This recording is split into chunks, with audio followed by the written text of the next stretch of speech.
Ada hal yang terkadang membuat gregetan di dalam bernegara kalau pejabatnya tidak mengenal how the world work atau cara dunia bekerja dan who rule the world atau siapa sesungguhnya yang mengendalikan dunia. Banyak juga gara-gara terlalu memfokuskan ke geopolitik dan geostrategi yang digarapnya dari sisi lain yang berbeda dengan pejabat sekarang. Bosman ini dicap sok tahu, kemelinti, kementus di dalam masalah tata kelola bernegara. Ya memang gitu kalau dilihat sekilas. Kalau lebih dalam lagi ya lebih kemelinti lagi yang namanya Bosman ini. Tapi gak apa-apa juga kan. Di sini kita ada baiknya terus menjelaskan, karena siapapun itu harus terpuasi bahwa si Sontoloyo ini ngomong pakai data atau ada ilmunya apa tidak, atau hanya orang halu yang konstan menceritakan impiannya yang bullshit ini untuk bisa dijalankan. Kita mulai dengan keheranan atas banyak pejabat yang sulit membedakan apa itu penaklukan dan penjajahan. Dunia ini bergeser, Bung. Dulu penjajahan, sekarang penaklukan. Terlihat beda, namun esensinya sama. Yang menggeser dunia itu siapa? Yaitu siapa saja yang mau rule, yang mau mengatur dunia atau yang sedang mengatur dunia. Ingat kata kuncinya, rule atau mengatur. Kalau Indonesia mau rule the world, maka buat aturan, bukan ikuti aturan.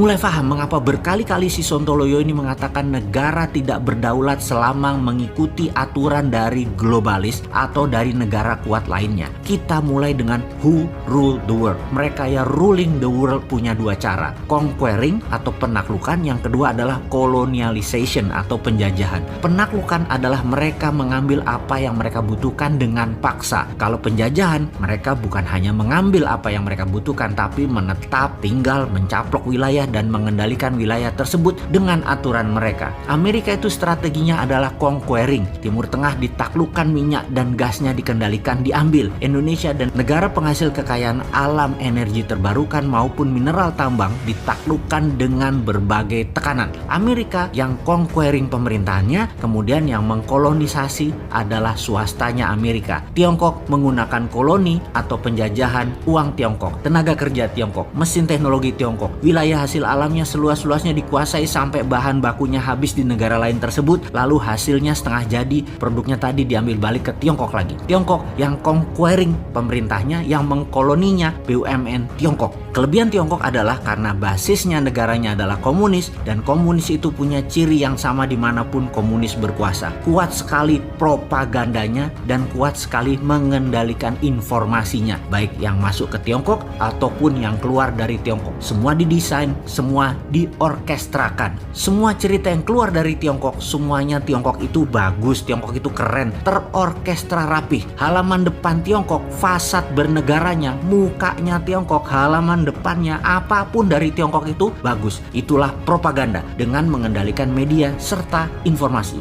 Ini kalau di Tiongkok hal seperti ini, propaganda itu masuk di Kementerian Pertahanan, masuk di DOD-nya, Department of Defense. Jadi ngerti ya mengapa di dalam Mardigu Nation DOD nanti akan diganti dengan Department of Warfare, Kementerian Peperangan. Indonesia akan ofensif terutama di non-kombatan warfare. Karena rapihnya pengendalian informasi, maka banyak negara terpesona dengan Tiongkok dan mau kerjasama dengan alasan Tiongkok punya uang, Tiongkok punya teknologi, Tiongkok punya SDM, dan punya manajemen tenaga kerja profesional. Jadi propaganda yang diletakkan pertama di seluruh dunia yang ditarget akan ditaklukkan oleh Tiongkok adalah mempropagandakan kebaikan Tiongkok. Di sini yang paling mudah ditaklukkan adalah pemahaman ilmu ekonominya. Pemahaman bahwa membangun itu perlu asing. Uang Indonesia nggak punya. Untuk membangun perlu FDI. Wih, cocok lah. Kena sudah di banyak negara strategi itu, terutama yang pejabatnya lemah. Nah, di sini kita harus membantu bangsa dan negara menyelesaikan masalah kekisruhan ekonomi yang saat ini dipukul oleh pandemi, yang hingga saat ini strategi menaklukkan COVID masih pakai vaksin, belum pakai kekuatan diplomasi luar negeri. Kita masuk ke visi how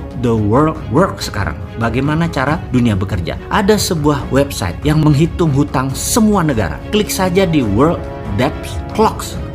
Web ini menginformasikan berapa setiap detiknya hutang itu bertambah, termasuk bunganya per detiknya yang harus dibayarkan. Begini melihat data tersebut. Kalau bernegaranya cemen, maka nggak akan paham apa isi informasi website tersebut. Ini kita jelaskan. Uang dolar sejak tahun 1971 tidak lagi pakai underlying emas. Amerika di zaman Nixon tidak pakai emas lagi mencetak dolarnya, tetapi pakai hutang, alias hutang tadi kan untuk proyek produksi produktif. Nah, hutang tadilah underlying cetak uang. Itulah teori MMT yang dipromosikan oleh Hudson Institute, kamratnya si Nixon.